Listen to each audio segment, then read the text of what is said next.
Hello everyone, welcome to episode 6 of Full Grown Gaming Super Mario RPG Let's Play. And in this episode, we're going to talk to a couple tadpoles and Frogfucius and all the guys that we came here to see at Tadpole Pond. And this is just the first tadpole we see here. Man, they don't really look like tadpoles to me, they kind of look like frying pans, and that's what I always used to think growing up. I always kind of thought they were frying pans. I know that doesn't even make sense, but whatever. So here's a bunch of frying pans. I'm just going to call them frying pans just because that's, I don't know. But anyway, this is the second time in the game I've had to showcase my jumping ability, and here we go. Now, why can't I jump like that any other time in the game? And what in the world are they doing? They're like chirping and everything? Is that the sound that tadpoles make? But anyway, Mallow calls out to his grandpa, and Frogfucius, this is the first time in the game that we actually see him, and he kind of reminds me of The Wizard of Oz, and if anybody, I mean, who hasn't seen that movie? But he kind of reminds me of the man behind the curtain, you know, he's not really who he seems like. He tries to be kind of mystic and wise, and, I mean, look, you can't really see him right now. Well, you can kind of see the bottom of his cloud. There we go. The Lakitu, or however you pronounce that, is holding him on a fishing pole, you know, trying to make him look mysterious and ominous, and like he's flying and all that. But, yep, so this would be a good time to not introduce, but show the difference between Frogfucius and Mallow. And if you didn't notice, Mallow thinks he's a tadpole, and he looks nothing like Frogfucius. He doesn't look like a frog, he doesn't look like anything. So that'll come into play in this conversation. And also, Frogfucius, just his, you know, his visuals, his face, he kind of reminds me of the stereotypical, like, I don't even know. There's in the full-grown culture, there's a concept known as harnessing your inner Japanese, what is it? Harnessing your inner elderly Japanese man. And it came about because we were playing, you know, all these terms came about because we were playing Call of Duty. And when we used to get really bitter and mad at the game, we would try to harness our inner Japanese man. Elderly Japanese man is the key term there. And I don't know why that came about, but whenever you get BS'd or whatever, and you harness your inner elderly Japanese man, you can drive the bitterness away and keep it out, keep yourself calm. So, Frogfucius here, he's telling us about the fight against Smithy. Smithy is the mastermind behind the sword falling out of the sky and destroying the Star Road, and we don't need a recap, so we'll skip that. It's quite a situation on our hands, isn't it? Yes, it is. And this is like a really long cutscene, at least 5 minutes. I guess if I was reading it would be a lot longer. But yeah, like I said, guys, I'm not going to read to you. You guys can read it.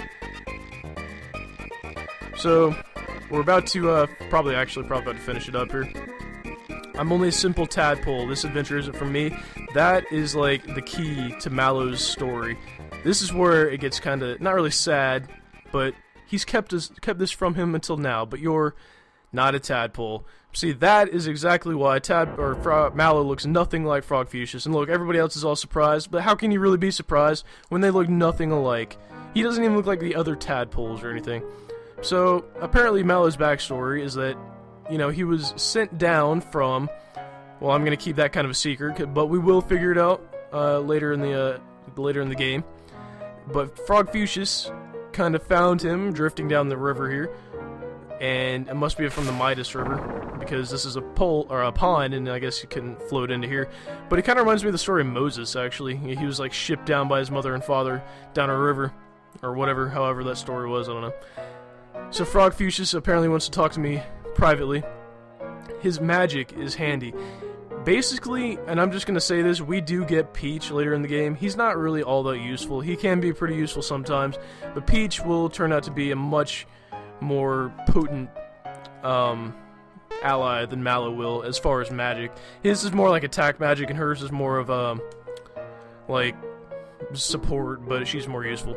But anyway, Frogfucius should, look, he's all sad because Mallow's gone, and a snack will cheer him up. And we got a cricket pie from Mushroom Kingdom, so let's go ahead and give that to him. And in exchange, we get his elderly Japanese man staff, which I call or he calls the Froggy Stick. So that's really Mallow's first weapon. So let's go ahead and equip that now. Oh, I was gonna say, well, I don't have my hammer equipped, but I already have the knock-knock shell. So, we have him decked out with a froggy stick, which is probably his, well, it is his first weapon. So let's go ahead and jump back across these guys here. I love how they make a nice, convenient little bridge. And there's a store, or two stores really over here that we can kind of look at, but we aren't card members yet, because we haven't talked to Tudovsky. So we have a limited menu. So I don't even remember what a froggy drink does. Party recovers 30 HP. Let's go ahead and buy one. Maybe it'll come in handy. Let's talk to this guy. I think, yeah, this is where you can buy stuff with your frog coins. The green coins, yeah, they're just, you know, explaining the frog coin situation. Let's see. The reason I don't like to use these is because they cost a lot of frog coins, first of all, and they don't last. I mean, they last for one battle. They don't last any longer than that, so. But, let's see. I think this is the guy that tells us, I've got this dream of becoming Tudovsky, yep. Let's see. Frogfucius Sweet 18. I'm not gonna sing that, but that is the song we've got to play at the pond, or this, like, thing over here. But I'm not gonna do that right now. Just because I don't feel like messing with it. I want to get on with the game. I'll come back to this later. But I'm pretty sure that's how you get the card to shop at or to get the extended item list at that shop over there later in the game. Actually, I guess I could do it right now, but like I said, I just don't feel like it. So let's move on to Rose Way. Let's read this note. I don't even remember what it says. Okay. So it's just, we gotta jump on these and move across. Oh, a mushroom. But I'm not really sure, I don't remember exactly where to go, so I guess I'll just ride these things and go wherever they take me. Ooh. Oh yeah, you can't fall off. So let's do this. Alright, we got some swinging. Oh yeah, I'm pretty sure you can't jump on this one from the ground. Or maybe you can, I don't know. But let's go ahead and take him out. That's a genuine shy guy. I'm proud of this game. I thought they were just going to leave us shysters. Let's see how Mallow's froggy stick does, by the way. Oh, wow, it did more damage than Mario. I'm kind of surprised, actually. Oh, dang. Oh, wow, I missed the timed hit there. I should take care of him. Alright. What is that thing called? I think it looks like Star Slap. If that's what it's called, I have another story. Or not story, but kind of like a... Alright, Star Slap. Another thing in the full-grown culture is whenever you get, really BS'd, we call it getting slapped. And sometimes you can get slapped to the point of, like, delirious, like being delirious. Alright, come on. Alright, there we go. And the funny part is, like, we go out of our way to get slapped in the figurative sense of the word. Like, whenever we play online, we try to see who can get BS the hardest sometimes. Like, just for instance, last night we were playing Call of Duty, and I don't know why we keep going back to that game, but I don't know. Joe calls it his drug. Like, he'll get one good game out of like 20, and he says that keeps him going for a while. But anyway, that's besides the point. We try to go out of our way to get slapped as hard as possible sometimes. I don't know why. Alright, let's jump onto this thing. Oh, of course. That would happen. But I'm pretty sure you can't jump onto that one. You gotta get on this one first. Are you serious? There we go. Now let me time this. Are you freaking kidding me? Alright, let's go. See, I'm getting slapped by these yellow things right now. This is just ridiculous. Alright. Oh, of course. You know, I might be here a while. And you know what? There's probably not even anything good in that chest anyway. Oh, a frog coin, of course. Awesome. Well, anyway, enough getting slapped by those yellow blocks. Let's go to some more yellow blocks. And oh, crap, I didn't want to leave yet. I'm pretty sure... Hold on, let me look. We have 24 flowers right now, 24 FP. I'm pretty sure if you pick up flowers like that, they increase your FP. Yep, see, 25. But, you know, that's... Look at that. 24 out of 25. They couldn't, they didn't have the decency to increase my FP while they were at it. Pretty sure I gotta go over this way. Yep. Oh, I just dodged that thing like a pro. Now. Oh, looks like a bandit. I'm pretty sure if he touches you, you lose coins. Alright, let me go ahead and fight him. It's been a while since I fought one of these anyway. Oh, they ran away. Ooh, man. Alright, one knock-knock shell up. Let's see if his froggy stick does more damage. Oh, never mind, miss. And then he runs away. Alright, whatever. Well, that was an easy fight. You don't even get any XP or coins or anything for it. Alright, let's continue on here. Whoop, jump over him. I feel like I'm breaking tackles or something, like running through it. Well, apparently that wasn't the way to go. So let's go. I feel like I should go back this way. Well, apparently not. This can't be the way. Okay, this must be the way, right? Give me that coin. Yeah, this looks like a good, like another path we can go here. Alright, this is gonna be so satisfying. Boom! Well, I didn't even kill him. That's kind of disappointing, but... Oh, he landed right on my head, of course. Alright, let's go ahead and take care of these guys real quick. I wouldn't doubt we level up in this, fight right here.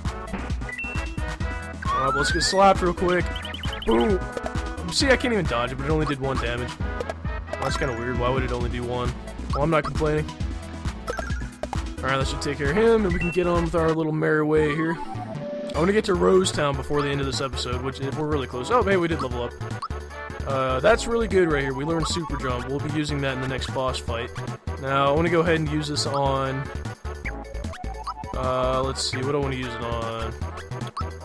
Let's be safe and use it on HP. Usually, like I said, I like to alternate between HP and attack power. Oh, no! Freaking... well, they're probably just gonna run away anyway. Yep, look, he ran away already. I want to actually beat one of these things, show him who's boss. So you take that, and you get a lot of coins from him too, probably because he stole it. Alright. Well, that's what you get. Using little cheat moves. And I don't know why, but that kind of reminded me, because there's a character in Lost, by the way, that uses a little... It's like, not really even a main character or anything, but she uses a slingshot, shoots rocks at people. I recently got Netflix, like a free trial. I'm probably gonna end up buying it, like getting it a monthly thing. And I don't mean to keep running into these enemies, but whatever. But anyway, I got Netflix again, and if you've been wondering why there hasn't been an episode lately from like the Mario series, it's because Doom reverb. What is that? Oh, don't tell me it puts me to sleep. It's probably gonna put me to sleep. Oh, never mind. It's not asleep. Spell or whatever. Not a big deal. But anyway. I recently got Netflix, and if anybody's been like on the fence on whether or not you should get Netflix, I wholeheartedly recommend it. I thought it was just going to be like a cheap little gimmick, or not really a gimmick, but I didn't think it was going to be worth it. But I have had more content like coming out of that thing since I can't even explain it. But anyway, I've watched like 60 episodes of Lost in the past week, and I don't even care how that sounds. That show is amazing. And I know some people don't like the ending, and I haven't got there yet, so I'll have to see what I think about it, but it's pretty good from what I've watched so far. So we're up for a pretty good cutscene here, and that looks like Bowser. Bowser and the Magic Koopas, and I forgot what those middle things are called. Oh man, what are those called? I'm not gonna worry about it, I don't remember. So he's got his little people in line here. Shelled warriors is what he calls them. Hooded sorcerers. This is kind of epic, really. Now, what's he gonna call the Goombas? They can't be called anything epic. Groundling Goombas. Yeah, that's all they are. Groundlings. They're not even strong or anything. Alright, the Koopa Troop. Alright, so he realizes that the bridge is down to his castle, and he's trying to, just like we are, fight his way back in. I guess more... I don't even know. So let's go ahead and follow him here. This should be the end of Rose Way. Yep, see, Rosetown is just up ahead. Let's go in here, and this should be Rosetown. Yes, it is. This is probably my favorite town in the game, by the way, just because look what's going on. Arrows are hitting people, and look, arrows come out of the forest, and when you get hit, you can't move. And you actually can get hit by these arrows, pretty sure. I'm not sure how. I guess you just have to stand still and get lucky. But I'm not going to chance it. I'm going to go ahead and end this episode right here. It's like 15 minutes long or something. I don't have my timer like I usually do, so I'm just going to have to guess it's around 15 minutes. Thank you for watching episode 6, and I hope you guys tune in for episode 7. The story is really starting to pick up. We're going to finish up Rosetown next episode, and hopefully make it through the forest maze, which is one of my favorite parts of the game. So, like I said, thank you for watching episode 6, and I will see you in episode 7.